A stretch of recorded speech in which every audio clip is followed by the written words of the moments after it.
Hello हाँ जी नमस्ते sir. नमस्कार हमણાં શું હાલ પરિસ્થિતિ વલસાડ જિલ્લામાં? સાહેબ આજે તો કોઈ માનવ મૃત્યુનો કે પશુ મૃત્યુનો બનાવ નથી બન્યો. હમ ખાસ કરીને એક આપણે પેલો 16 જણ કે નાના મોટા દેખાય અંબેટીમાં એ જોયું મેં. અંબેટીમાં આપણા યાત્રીઓ ફસાયા હતા બસમાં, એને આપણે રેસ્ક્યુ કરી અને 3 લોકો બીજા રેસ્ક્યુ કર્યા એ પણ મેં જોયું, જે પાલી હિલ્સમાં ફસાયેલા હતા. હવે વલસાડ સિટીમાં ક્યાં ક્યાં હમણાં પાણી ભરાયા છે? છિપ્પાડ, હા, પછી કાશ્મીરનગર. હવે એમાં છે ને સાહેબ કાશ્મીરનગરમાં રેસ્ક્યુ એટલે સ્થળાંતરની કાર્યવાહી ચાલુ છે અત્યારે. ચાલુ છે. અને આપણા છિપ્પાડ વાળાને કર્યા શિફ્ટ? નહીં એને શિફ્ટ નથી કર્યા અને ખાલી માત્ર કાશ્મીરનગરમાં જરૂર છે એટલે પણ છિપ્પાડમાં પણ એકદમ ધ્યાન રાખજો, નજર રાખો, અને આપણે જેટલા પણ લોકોને શિફ્ટ કરવાના હોય એમને શિફ્ટ કરવાનું, બરાબર છે. અને એ રીતે વાપી અને ઉમરગામમાં પણ વધારે વરસાદ છે અને ત્યાં પાણી ભરાયા છે. સાથે ધરમપુર કપરાડામાં પણ આપણે નજર રાખવાની. વાપીમાં શું સ્થિતિ છે? વાપીમાં ઓકે છે. મેં છે ને બધા સીઓ અને બધા ટીડીઓ મામલતદારને ફોન કરીને પૂછી લીધું શિફ્ટ કરવાનો આંકડો. શિફ્ટનો આ એક અહીંયા છે જે પ્રશ્ન છે. બીજો કે જે શિફ્ટ કરવાના જે 10 જણા શિફ્ટ બીજે કર્યા છે જગ્યાએ.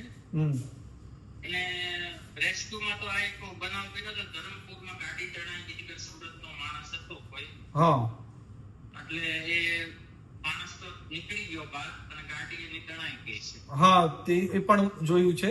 બીજું આપણે એનડીઆરએફ ની કેટલી ટુકડી મેદાનમાં છે હમણાં વલસાડ જિલ્લામાં? અહીંયા વલસાડમાં આપણે એનડીઆરએફ ની એક વલસાડમાં છે અને એક છે નગરપાલિકામાં વાપીમાં. એટલે બધા ગ્રાઉન્ડ પર છે ને? ગ્રાઉન્ડ પર. અને એના અતિરિક્ત કંઈ પણ તમને જરૂર હોય એનડીઆરએફ, એસડીઆરએફ કે બીજી રાજ્ય સરકારમાંથી મદદની, તો હું સીએમ સાહેબ આપણા ભૂપેન્દ્રભાઈ ને ડેપ્યુટી સીએમ હર્ષભાઈ અને સાથે સાથે કેન્દ્રમાં પણ વાત કરવાની હોય ને કેન્દ્રની જરૂર હોય તો આપણા ગૃહમંત્રી અમિત શાહ સાહેબ અને પ્રધાનમંત્રી મોદી સાહેબ સાથે પણ હું વાતચીત કરીને જે પણ વલસાડમાં જરૂર હોય તો મને જણાવજો. હમણાં NH-48 માં શું સ્થિતિ છે હાઈવે પર?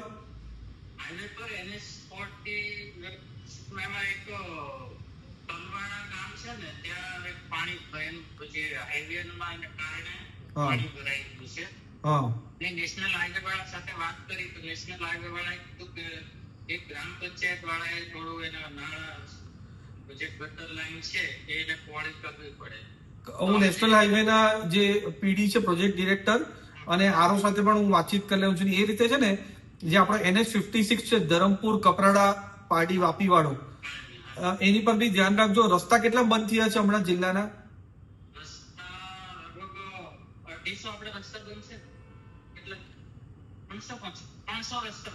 એટલે આપણે ડુબાવ કોઝવે પર કોઈ પણ માણસો જાય ને તો એની જરા તકેદારી રાખો. અને હમણાંથી જ આપણે કલેક્ટર સાહેબ સાથે સંકલનમાં કરીને, ડીઓ વલસાડ સાથે સંકલનમાં કરીને કાલની રજા પણ આપણે ડિક્લેર કરાવી દેવું, તાકી આપણે ગયા વખતે શું લેટ રજા જાહેર કરીએ ને તો વાલીઓને ખબર નથી પડતી. એટલે એમને આપણે એડવાન્સમાં એમને જણાવીએ વાલીઓને. એટલે આજે હમણાં વાતચીત કરીને કાલની રજા જાહેર કરાવી જ દેવું. કારણ કે વલસાડના પાણી કદાચ નહીં પણ આવે વરસાદ કાલે, પણ પાણી ઓસરવામાં પણ સમય લાગે ને ભાઈ. છે જ. એટલે તમે હમણાંથી રજા ડિક્લેર કરાવી દો. બીજું મને છે ને અલગ અલગ ગામોથી ફોન આવી રહ્યા છે. ઓવાડા ગામમાં પાણી ભરાય છે ને બીજા બધા ગામોમાં. એટલે જેમ જેમ આવે તેમ તેમ હું તમને મોકલતો જાઉં છું. કલેક્ટર ડીડીઓ સાહેબને પણ મોકલું છું.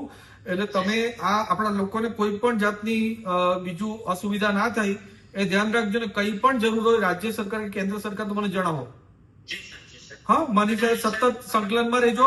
વાપી પર અને ઉમરગામ પર બી ખાસ ધ્યાન આપજો ભાઈ. હા, ક્યાં કે ઉમરગામમાં પણ બહુ વિસ્તારોમાં પાણી ભરાયા છે. હા, લોકોને કોઈ પણ જાતની. બીજું આપણા દરિયાકાંઠે તિથલ છે, ઉમરગામ છે, નારગોલ છે, ઉમરસાડી છે, ત્યાં પણ લોકો દરિયાકાંઠે ના જાય, આપણા માછીમારો પણ ના જાય.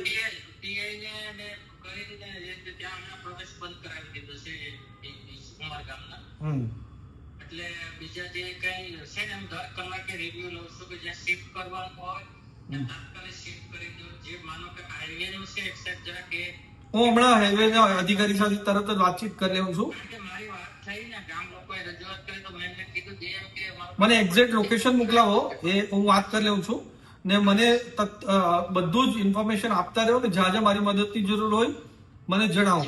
હા, ઓકે, થેન્ક યુ.